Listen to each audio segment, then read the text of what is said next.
ఈ పోటీ ప్రపంచంలో ఉద్యోగం సంపాదించాలా అవన్నీ కూడా నేర్పిస్తూ ఇవన్నీ కూడా కొత్త విధానాన్ని తీసుకొస్తున్నాం. అందుకే పూర్తిగా డిజిటల్ క్లాస్ రూమ్స్ దాదాపు 45 కంప్యూటర్లు ఏర్పాటు చేసి టోటల్ బిల్డింగ్ ని ఎయిర్ కండిషన్ బిల్డింగ్ గా నల్గొండనే కాదు, తెలంగాణలో కాదు, ఆంధ్రప్రదేశ్లో కాదు, భారతదేశంలో ఏ ఒక్క దగ్గర ఏ రాష్ట్రంలో కూడా గవర్నమెంట్ స్కూళ్ళు ఈ స్థాయిలో లేదని చెప్పాం. భారతదేశం మొత్తం కూడా గవర్నమెంట్ స్కూల్ ఈ భారతదేశం ఉన్నది. అందుకనే కలెక్టర్ గారు కూడా రిక్వెస్ట్ చేస్తున్నా. గతంలోనే కలెక్టర్ గారు కూడా ఎన్నోసార్లు విజిట్ చేసి కొన్ని సలహాలు మా ఇంజనీర్లు ఫస్ట్ అల్లి మల్లికార్జున గారు వచ్చిండు. ఆ తర్వాత మా మాజీ మున్సిపల్ చైర్మన్ బురి శ్రీనివాస్ రెడ్డి గారు, మోహన్ రెడ్డితో పాటు మా ఇంజనీర్ రోహిత్ రెడ్డి, మా కోమటిరెడ్డి పృథ్వీ గారితో పాటు అందరూ కూడా ప్రతి నాయకుడు దగ్గర ఉండి సొంత ఇల్లు నాకేదో ఇల్లు కట్టించినట్టు కట్టించిన వాళ్ళు. నేను 2-3 సార్లు వచ్చిపోయినంతే తప్ప నేను ఎప్పుడు రాలే. కానీ ఈరోజు అందుకనే ఈ సాంప్రదాయ విద్యకు నాకు ఒక ఆలోచన వచ్చింది. ఎట్లనే చేసి పిల్లల్ని మనం చదువుకొని చూస్తున్నాం. మన ప్రభుత్వం వచ్చిన తర్వాత స్కిల్ డెవలప్మెంట్ సెంటర్ పెట్టాం. స్కిల్ డెవలప్మెంట్ సెంటర్తో ఈరోజు ఇంకా కన్స్ట్రక్షన్ నడుస్తుంది. ఇంజనీరింగ్లో 70-80% వచ్చినా అతనికి స్పోకెన్ ఇంగ్లీష్లో ఇంగ్లీష్ రాక నా దగ్గరికి వస్తారు ఉద్యోగాలు ఇప్పామని. ఏ కంపెనీకి రాసిన ఇంటర్వ్యూకి పిలుస్తారు అని ఆయన అడిగింది చెప్పింది అర్థం కాక ఆ ఫారెన్ యాక్సెంట్లో ఇంగ్లీష్ రాక అతనికి ఉద్యోగం ఇవ్వలేకపోతాం. మాకు ఫోన్ చేసి సారీ సార్ మీ అబ్బాయి పర్సంటేజ్ వచ్చింది కానీ స్పోకెన్ ఇంగ్లీష్ లేదని మన గౌరవ ముఖ్యమంత్రి గారు ఇవాళ స్కిల్ డెవలప్మెంట్ సెంటర్ పెట్టి ఇవాళ మనం ఫ్యూచర్ సిటీలో పెద్ద ఎత్తున కార్యక్రమాలు చేస్తున్నాం. పాఠ్యాంశాలు పాత క్లాసులే ఉంటాయి. దాంతో పాటు మన పిల్లల్ని బలమైన మౌలిక అవగాహనతో ఎదుగుతున్న వాళ్ళు. ఎందుకంటే చిన్న పిల్లలైనా ఫిట్నెస్ కావాలని కొన్ని గేమ్స్ కూడా పెట్టడం జరిగింది లోపల. అందుకని మీ అందరికీ తెలుసు ముందుకెళ్ళి కూడా నేను మహాత్మా గాంధీ యూనివర్సిటీ 2004లో నేను ఎమ్మెల్యే రెండోసారి గెలవగానే రాజశేఖర రెడ్డి గారితో ఒక బ్రహ్మాండమైన యూనివర్సిటీ మీరు ఎక్కడన్నా చూడండి తెలంగాణలో ఉస్మానియా కాకతీయ తర్వాత పెద్ద క్యాంపస్ మంచి క్యాంపస్ ఎక్కడుందంటే ఎంజీ యూనివర్సిటీ అని చెప్పక తప్పదు. అలాంటి యూనివర్సిటీ కట్టించిన అందులో ఇంజనీరింగ్ కాలేజ్ పెట్టించిన జేఎన్టీయూ ఎంబీఏ కోర్సెస్ పెట్టించిన ఇంకా ఎన్నో కోర్సెస్ పెట్టుకుంటూ మొన్న మేడారం క్యాబినెట్ మీటింగ్ లో B pharmacy D pharmacy M ఫార్మసీతో పాటు LLB law college LLM college కూడా మొన్ననే క్యాబినెట్ లో అప్రూవ్ చేసుకున్నాం. సమ్మక్క సారక్క సాక్షిగా అది 2026-27 అంటే 4 నెలల్లో అడ్మిషన్లు కూడా జరుగుతున్నాయి. నేను మినిస్టర్ అయిన తర్వాత దాదాపు 200 కోట్ల బిల్డింగ్లు కూడా అక్కడ కట్టడం జరిగింది. ఇక్కడ యంగ్ ఇండియా స్కూల్ దాదాపు 175 కోట్లతోని ఇలా మల్లు బట్టి విక్రమార్క మన బిల్డింగే ఫాస్ట్ గా నడుస్తుంది. దానికి ప్రతి వారం కూడా కలెక్టర్ గారికి చెప్పిన ప్రతి వారం మానిటరింగ్ చేసి 2500 మంది పిల్లల్ని అందులో ఓసీలు బీసీలు మైనార్టీలు ఎస్సీలు ఒకటే దగ్గరే ఉండే విధంగా 1000 మంది ఒకటేసారి భోజనం చేసే విధంగా ఈ రోజు కుల మతాలకు అతీతంగా చిన్నప్పుడే అవగాహన పెంచాలని 22,000 కోట్లతో ఇవాళ యంగ్ ఇండియా ఇంటర్నేషనల్ స్కూలు మనం కడుతున్నామంటే ఇవాళ ఈ ప్రభుత్వం విద్యకు ఎంత ప్రాధాన్యం ఇస్తుందో విద్యాశాఖ మంత్రి అయిన స్వయంగా రేవంత్ రెడ్డి గారే దీని మీద ఎప్పుడు మాట్లాడతారు. అన్నా మనం ఎన్ని చేసినా సరే మనం క్వాలిటీ విద్య అందించి ఏదో గురుకులాలు పెట్టాం 400 మంది పిల్లలకు 20 రూములు ఇచ్చి 10 బాత్రూములు ఇచ్చి పొమ్మంటే ఆ పిల్లలు ఎక్కడ చదువుకోవాలి చెప్పండి. అన్ని వసతులు ఇచ్చి ప్లే గ్రౌండ్ నుండి చదువుకోవాలనే నేను ఏ విధంగా ఈ ప్రకాశం బొట్టుగూడ కోమటిరెడ్డి ప్రతీక్ స్కూలు దాన్ని స్థాపించినో రాష్ట్రం మొత్తం కూడా ముఖ్యమంత్రి గారు పెట్టబోతున్నారు. అందుకని మీ అందరూ కూడా మరొకసారి ఈ రోజు టెక్నాలజీకి దూరం కాదు. ప్రాథమిక పాఠశాలలోనే పిల్లలని కంప్యూటర్లు టెలివిజన్లు దానికి ల్యాప్టాప్లు దూరంగా ఉంచుతారు. కావని పిల్లల్ని ఓని మెంటల్గా మానసికంగా వాళ్ళని ఇట్లా ఏ విధంగా తీసుకురావాలనే ఆలోచనతోనే పరీక్షల ఒత్తిడి ఉండదు.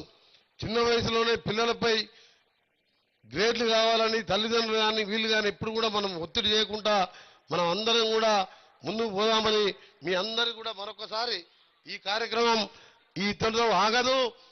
నేను ఎమ్మెల్యేగా ఎంపీగా మినిస్టర్గా ఉన్నా లేకున్నా నల్గొండ కాన్స్టిట్యున్సీ నాకు గుండెకాయతో పాటు నాకు ప్రాణం ఇచ్చిన ఏమి లేనప్పుడు నన్ను 5 సార్లు ఎమ్మెల్యేగా గెలిపించి పక్క భువనగిరిలో నిలబడితే అక్కడికి కూడా మీరు వచ్చి గెలిపించి 6 సార్లు గెలిపించి అలా క్యాబినెట్ లో నేను ఉత్తమ్ కుమార్ రెడ్డి గారు సీనియర్ మినిస్టర్స్ గా ఉన్నాం. నేను అడిగితే ఇక్కడ ముఖ్యమంత్రి గారు ఏదైనా శాంక్షన్ చేస్తారు. దాంతో పాటు నేనే ఆలోచించిన మన ఉద్యోగులకు న్యాయం చేయాలి, ఇంకా కేంద్రంకి వెళ్ళి నిధులు తెచ్చుకోవాలి. రాష్ట్రంలో ఆర్థిక పరిస్థితి చూస్తే పోయిన 10 ఏళ్లలో పెరిగిన భారం. అందుకనే నల్గొండ మున్సిపాలిటీని మున్సిపల్ కార్పొరేషన్ గా మీరు ఎవరు అడగక ముందే చేసిన నేను. ఎందుకు కార్పొరేషన్ చేసినంటే కేంద్రంకి వెళ్ళి నేరుగా జీతాలు మనం ఫండ్స్ తెచ్చుకోవచ్చు. ఎంపీగా నాకున్న పరిచయాలతో ఒక్కసారి మోడీ గారికి సంబంధిత శాఖ మంత్రిని కలిస్తే వెంటనే 1000 కాదు 2000 కోట్లనే ఇస్తాడు. ఇవాళ గడ్కరీ గారు మొదటిసారి నేను ఆర్ఎండ్బి మినిస్టర్ నేషనల్ హైవే కూడా నా కిందకే వస్తుంది కాబట్టి మొదటిసారి వాడిని కటసిగా కలుస్తాను పోతే ఆయనకు శాలువా కప్పి వెంకటేశ్వర స్వామి విగ్రహాన్ని ఇచ్చి నీ బ్లెస్సింగ్ కావాలంటే ఏం కావాలి మొదటి గిఫ్ట్ అని చెప్పి నాకున్న పరిచయంతో అడిగితే నల్లగొండకు ఔటర్ రింగ్ రోడ్ కావాలి, ఇక్కడికి వెళ్ళి లారీలు మనం ఏముండే లారీలు పోతే దుమ్ముతో ఉన్నది, దుమ్ముతో పాటు యాక్సిడెంట్లు అవుతున్నాయి. గతంలో రోడ్ వేడింగ్ పేరుతో వీటి కాలనీ ఆ ఏరియాల తాత ముత్తాతలకు వచ్చే ప్రాపర్టీలు కూలగొట్టే ఎవరికి ఒక పైస ఇవ్వలేదు. అదే వెయిటింగ్ కంటిన్యూ చేయాలని చెప్పిండు ఆయన. నేను ఒప్పుకోలే. గడ్కరీ గారు నాకు అవతలకి వెళ్ళి కొత్త రోడ్డు అని చెప్తే రోడ్డు ఇవ్వడమే కాదు ఇవాళ సగం పనులు పూర్తిగా వచ్చినాయి. 170 కోట్ల రూపాయలు ఇవాళ రైతుల అకౌంట్ లో 6 నెలల కిందనే మా అశోక్ రెడ్డి గారు అప్పటి కలెక్టర్ గారు వెంటబడి అకౌంట్ లో డబ్బులు వేసినాం. ఇలా ఆ మార్కెట్ లో 170 కోట్లు ఇవాళ నడుస్తున్నాయి. 900 కోట్ల దానికి 200 కోట్ల ఆర్ఎన్బి నిధులు పెట్టి మళ్ళీ దుప్పలపల్లి కాడ కలుస్తాడు ఔటర్ రింగ్ రోడ్ చేసిన. హైదరాబాద్ లో రాజశేఖర్ కట్టిన ఔటర్ రింగ్ రోడ్ ఎట్లుందో అదే డిజైన్ తో ఔటర్ రింగ్ రోడ్ కడుతున్నా అంటే ఇవాళ నల్గొండ కార్పొరేషన్ మీరు ఊహించుకోండి వచ్చే 2 ఏళ్లలో ఎట్లుంటుందో మీకు. ఇంకా చాలా ఉన్నాయి చేయవలసిన కార్యక్రమాలు. ఎన్వి కాలేజీ పూర్తిగా అది ఆగిపోయింది, దాన్ని కూడా త్వరలోనే పూర్తి చేయడం. ఇక్కడ గర్ల్స్ జూనియర్ కాలేజ్ ఉన్నది, దీన్ని కూడా కొత్తగా కట్టాలని 50 కోట్లకు ప్రపోజల్ కూడా పెట్టడం జరిగింది. ఈ బిల్డింగ్ ను కూడా కొత్తగా కట్టాలని.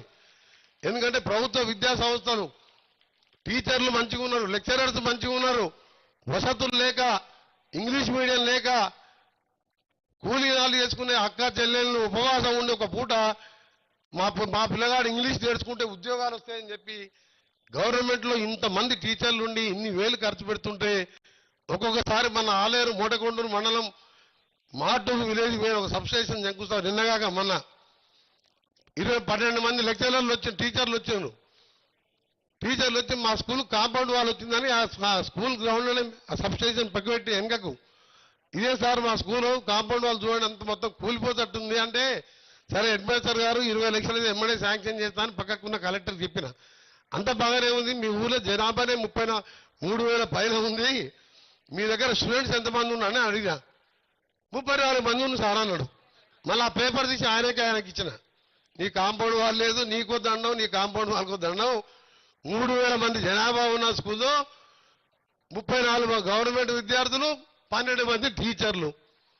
దానికి 20 లక్షలు కాంపౌండ్ వాళ్ళు కట్టాలంటే నేను కట్ట హెడ్ మాస్టర్స్ గారు వచ్చే సంవత్సరం కనీసం 250 స్ట్రెంత్ను పెంచు, బ్రహ్మాండమైన బిల్డింగ్ కట్టిస్తా అని చెప్పి పబ్లిక్ మీటింగ్ లో చెప్పిన నేను.